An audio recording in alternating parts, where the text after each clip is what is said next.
Abonnez-vous gratuitement sur votre chaîne YouTube congodialogue.com.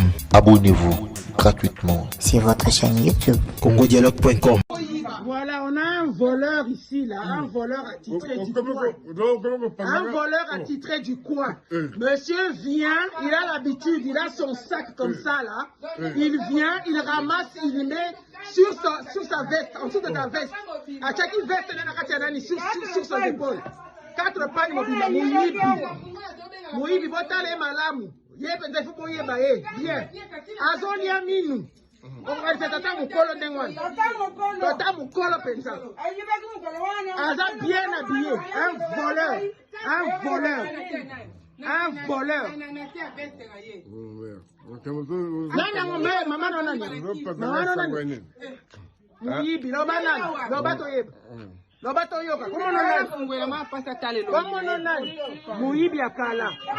Comment nonani? Moïbi akala.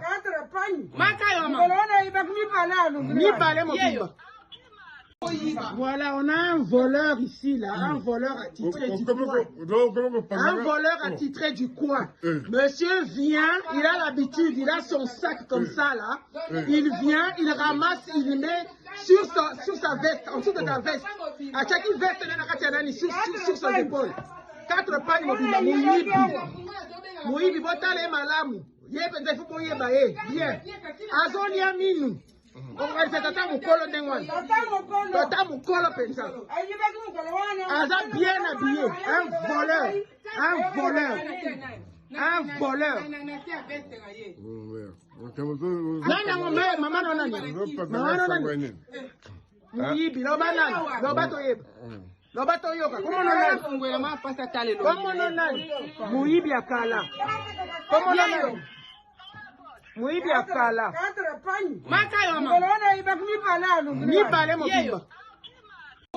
Voilà, on a un voleur ici, là, un voleur attitré du coin.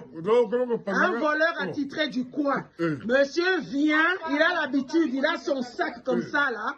Il vient, il ramasse, il met sur sa veste, en dessous de ta veste.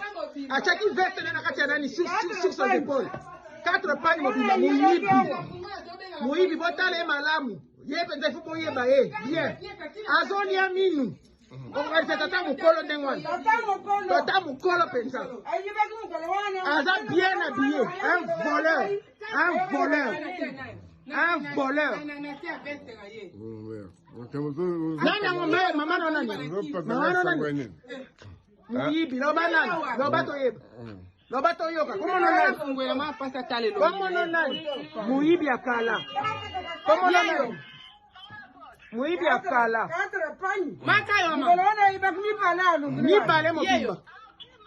Abonnez-vous gratuitement sur votre chaîne YouTube congodialogue.com. Abonnez-vous gratuitement sur votre chaîne YouTube congodialogue.com.